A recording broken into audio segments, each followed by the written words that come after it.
you, and mostly that spirit is God's spirit. So that's why you cannot say that I am just wise because I have many degrees. I'm telling you, I have seen people with so many degrees, but they're not wise. But I've seen somebody who just dropped off in school, like he didn't even continue with tertiary education, and that person is smart upstairs.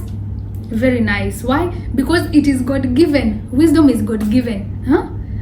Wisdom is God-given, especially for those people who went to campus and universities.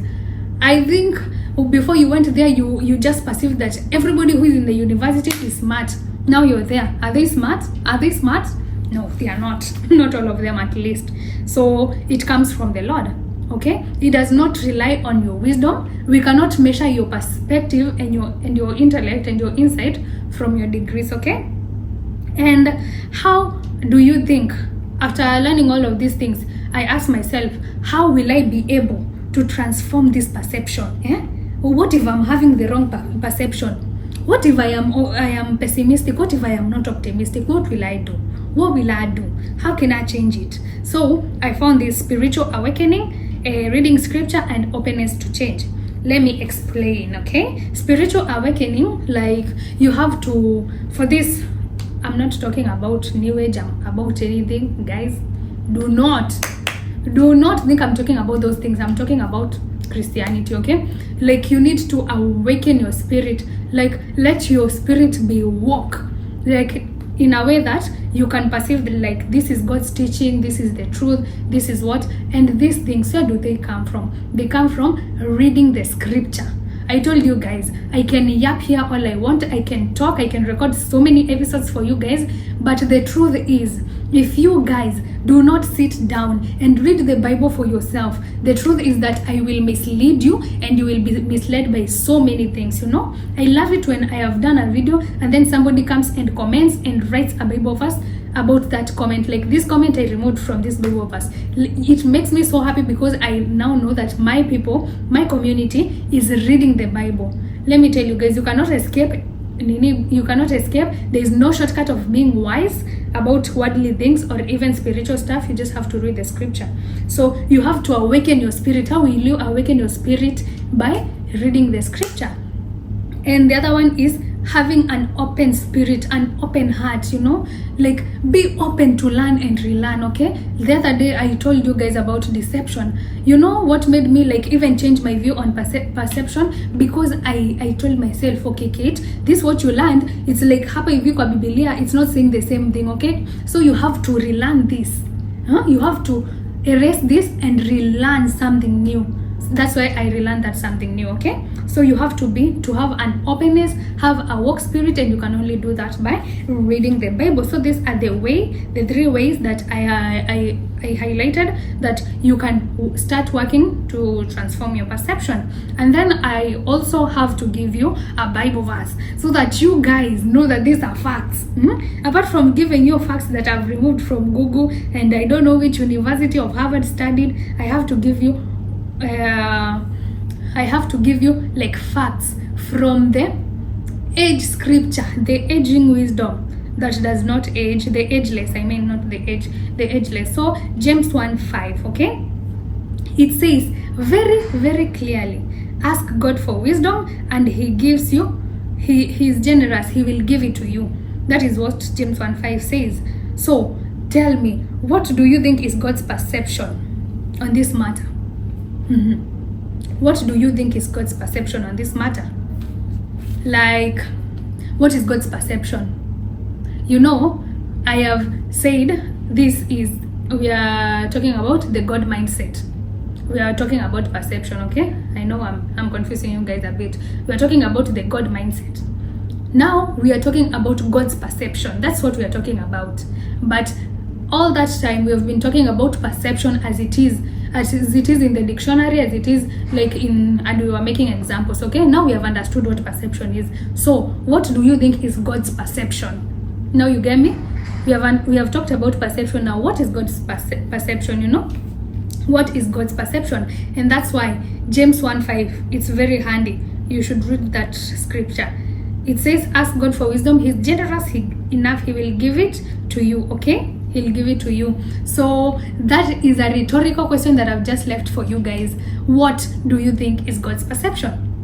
What do you think is God's perception? You know, I asked my friend this question and he was like, what do you mean God's perception? Like, you need to, this question is not a good question. You need to give me, okay, this is what I'm saying. If I say what is God's perception, I need you to ask yourself, everything you do, what is God's perception on this? Like, for example, you're going out with this dude and then you're doing some funny things, you people, what is God's perception on that? You're talking about this lady rudely, what is God's perception on that? You're doing this to your mama, to your dada, what is God's perception on that? You're raising your kids like this, what is God's perception on that? You need to ask yourself this. Now, if you understand what God's perception is, and I've said you can only do that by awakening your spirit, reading the scriptures, and having an open heart to relearn and learn something new. The new things and which are the facts, okay? So when you have understood all of these things, you will understand what I mean but by having the God mindset, okay? I know you get me? You will understand what it means to have the God mindset, because if you understand this is the way God perceives this book as white. I'm sorry about that. I'm just from eating lunch. If you ask God, if you ask yourself, hey, what is God seeing about this book? Maybe God is seeing this book as white. So now that is God's perception, okay? So you should open your heart to relearn it, to see it as God sees it, okay? Because I told you guys, there's no way, there's no day, there's no way that the Lord will ever wish something bad for us, okay? He loves us, he's our father, he's our daddy, so you need to trust him, okay? So I hope you've understood that. So how do you examine? Okay, we have said we have pessimistic and optimistic, and you have said how we will transform and how we can like rekindle that perception, love, like we go back to Christ, like understanding like the way he does, seeing things the way he does. How do we do this? How do we do this? Like, how do I know, like, how do I know which side I'm on? Because you might be listening to this and maybe you're in your home, you're alone, or maybe you're having people, but this is a very awkward topic to be honest to talk about with people, yeah, unless like you guys are so close. So how will you examine it by yourself? You know, I also want to empower you. I don't want you to like rely on me or episodes or what. I want you to rely on the Bible, and this is the way you're going to examine yourself to know how or which side you fall under. Is it the pessimistic or is it the optimistic side, okay? So how are you going to examine yourself? By your interactions, okay? By your interactions, the way you interact with people. You know, there is a person who interacts with us, like I have a good friend. This friend is good with people. He's good with people. Like when he comes, he's just like, hey, mavaibu, like vibes, having good vibes with everyone. Like this guy is top notch. Even if you don't know him, he's like that. So interaction, the way you interact with people, it tells you how you perceive. Maybe you have a friend who is maybe has some sickness, you know, maybe epilepsy or something, you know, the way they behave, they're not okay most of the times. So how do you perceive them? What is your interaction with this person who is sick? What is the interaction with this friend of yours who smokes? What is your interaction? Once you interrogate your interaction with this person, you'll understand what your perception is. Maybe when you see them coming your way to say Kate hi, you're just like, oh my god, I hope he doesn't smell like smoke. Oh my god, I hope he's not going to like have seizures around me, you know, something like that. So interaction is one of the best way, I would say, to examine yourself, to see under which category you fall. And then listening, you just have to listen. Listening will help you a lot. You know, when you don't know how to listen, you won't know where you fall under, okay? So you need to know how to listen. And then reading and talking, the things you read, the way you talk, it also will show you about where you perceive, where you fall. Is it the optimistic or is it the pessimistic side, you know? So if you're seeing these gang songs, they are like, yeah, kill that man. You know those hip-hop songs that they're just crazy. No offense to anyone who sings such songs, but you know those songs, you'll be able to understand, am I a pessimistic or optimistic person? Listening, I'm told I did not explain listening well. Yeah, thank you guys. So listening is like listening, the things you listen to, okay? What do you listen to? Do you listen to this music? Do you listen to this music? How do you talk?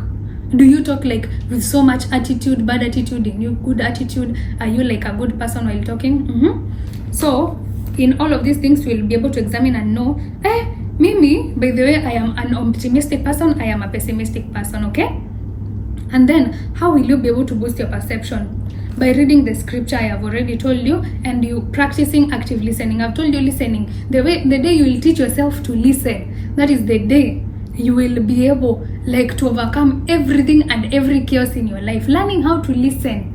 You better listen. Even if you think that somebody is not saying sense, you have to listen. I am telling you guys, I used to be like this. I never like used to give people time to talk. I never used to give people time to talk. Like I used to like, I'm just talking every time because I thought I was. But it turns out I was. So you need to learn active listening, and you need to seek different perspective.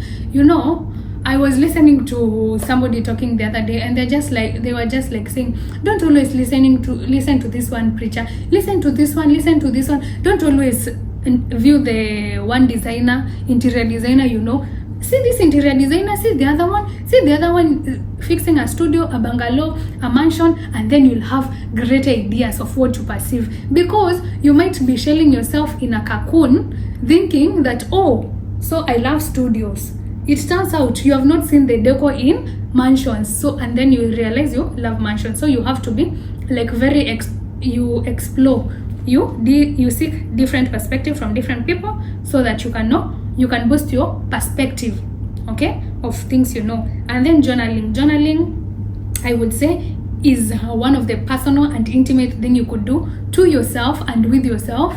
You know, I told you guys, like some of you, I don't know if I was saying it here or I was talking to someone, but this is the thing, like some of you guys can't even stay alone. Like you fear being alone. Like you can't even go for a staycation on yourself because you're just like, okay, what am I going to be thinking? You can't sleep alone. You have to put headphones on because like you've not rekindled the love you have with yourself. Like you're not fixing a good relationship with yourself, and you have to fix yourself to fix others, okay? So journaling will help you so much. When you journal, you know, like I don't know if it happens to me only, but when I'm journaling, I'm writing something. Maybe I'm writing a letter, I'm writing something. When I read it, I'm just like, oh, kumbe I thought like this, and I am the one who wrote. It means that I had like bubbled it or put it inside me, but when I wrote it, I was verbal enough to be able to, I was open enough to be able to like verbalize it or write it, okay? So I have said the way you can boost your perception, you can read scriptures, that is number one. Practice active listening, don't ignore people. Yeah, that is very rude, and we do not want to be rude around this space. Seek different perspective, and don't forget to journal, okay? Don't forget to journal. And then talking about Jonah. Do you guys know about the story of Jonah in the Bible? Do you guys know about the story of Jonah? If not, you should go and read that story. It's one of the best stories. I was actually told this story when I was in school. Not school, Sunday school, yeah. That is like the Sunday, the children church, yeah, in church. Yeah, the children church. So the story of Jonah goes like this. Jonah was sent to go and preach in Nineveh, and this guy was just like, I'm not going like those people, I ain't going nowhere, okay? So he entered the boat and diverted. Where God had sent him, he said, I am not going there. He went another different way. When he went this different way, he was using a boat. You know, it was in those early times. He was using a boat, and a storm came, and the boat was like, it was wiggling side by side. These people started asking, what is happening? What is happening? And then they discovered that God is angered by one of the person in that boat, and that is Jonah. So they said, we have to throw you in the sea, because if we don't, we are going to perish all of us. So Jonah was thrown in the sea, okay? After Jonah was thrown in the sea, he was swallowed by a fish. And one of the other miraculous things in the Bible, he survived in the fish for 3 days, and he was like, what is that? He was like removed. What is that? Guys, he was done like that in that place that he was sent, okay? You see how God is very, very, very very mighty, you know, sting in the stomach of a fish. You think it's easy? You think it's easy? That person, that thing has hydraulic acid, and is it hydraulic acid? Yeah, I think. And all those acids, they would corrode your body. Yeah, I can just imagine when Jonah was coming out of that fish, he was smelling so bad because of the smell and everything. But here's where perspective comes. Perspective comes that he was sent by God, and he just perceived in his mind, these people are they are not good people. Why would the Lord send me to them? These people, they are not good people. So me, I'm just going to enjoy myself. I'm going to do what I want. And this was Jonah's perspective, you know, based on what maybe the things they had heard, the culture, I believe the culture also, because we also see this in the story of the Good Samaritan. You see, these are stories of the Bible. I'm just giving you references for today because I do not have an actual verse except from James 1:5 that I've told you that you ask God and He will be generous to give it to you. So I'm just giving you stories. So we'll say the story of Jonah and then the story of the Good Samaritan. This one goes like this person was beaten by thugs and all that, and he was left by the roadside. People came, even the Jews passed, everybody passed. And before, in ancient times, they used to believe like the Jews are the, you know, the Jews are everything, like they are holy. There was even this rule some time back that Gentiles should not enter the church, the temple and all that, but it changed when Jesus came, of course, because we are Gentiles, we're not Jews. So it was like that. Even Jews came, everybody like was passing, a preacher, you know, people who are given high cheers, like we respect them so much in our culture, in our community. Those people, they passed that guy. They did not even have compassion for this guy, just to even look like is he breathing, is he okay, like what happened. Like they didn't care, they just passed. Maybe they thought it's none of their business. But a person who you could not even think would help this person, paid for an inn for them, and this person was healed in the inn, he stayed there, and this person, the Good Samaritan, paid for everything. So this goes to show you the way you perceive things. You know, in the ancient times, they used to perceive Jews, preachers and all things, but these are the people who passed this man, you know. So that is perception. And then we have the Pharisees, the way the Pharisees used to believe, like you're blaspheming when you say you're Jesus Christ and all those things.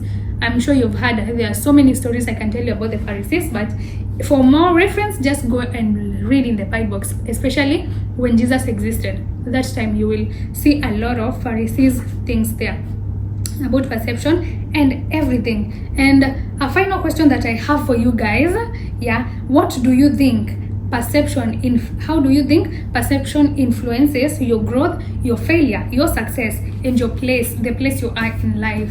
You know, we have discussed about perception, and I hope that you guys have gotten a thing or two from the perception thing. But if you have not gotten anything, this is the take home I want to give you. You know, I always give a take home because I want you guys, hata kama utakuwa umesikia kila kitu, just please listen to this one. The way you can awaken your perception, or you divert your perception to the right path. Read the scripture, spiritual awakening, and that is by reading the scripture, and have an open heart to relearn and learn what God is teaching you. Okay, so the question that I want you guys to answer me on the comment section as we finalize this episode is, tell me, what do you think? Do you think perception has influenced where you are in life?